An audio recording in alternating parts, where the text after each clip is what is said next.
Being a builder is about capturing all the details in the design and making it real. Today we will explore the interior and exterior design work and everything from the surfboard seat install to the storefront sign placement. We'll also meet Sabrina, an architect and horticulturist who is responsible for my favorite part of the design, the living wall. So why don't you give us a little background as to how you were involved in the process here?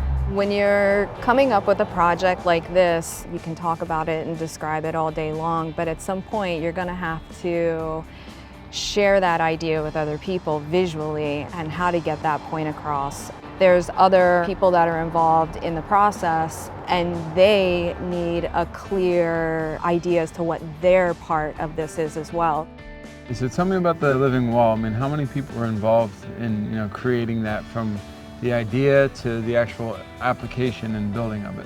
One of the most important aspects for me with the project was to create the ambiance, and that's when I just knew that I wanted to have not only the plan boxes that would encompass the property, but also bring it in and put it up on the wall. We would have the designer in the beginning thinking of what it should be, what it should look like, how it should feel.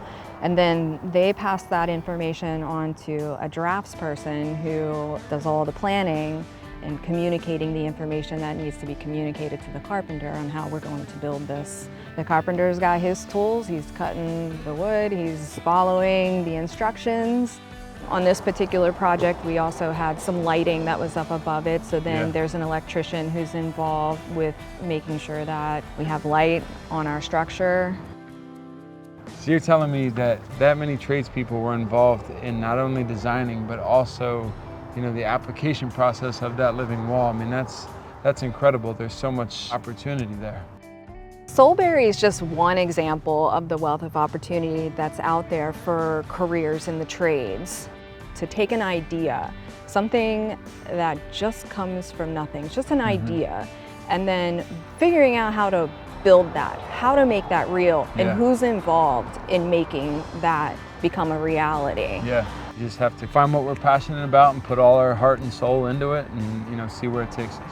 Inevitably, I think everybody has some natural talent. And whatever that natural talent is, no matter how much adversity you come up against, sometimes that adversity actually makes you better. Students, let's build a better world together. Check out autodesk.com/makeitreal for inspiration, learning, and scholarship opportunities.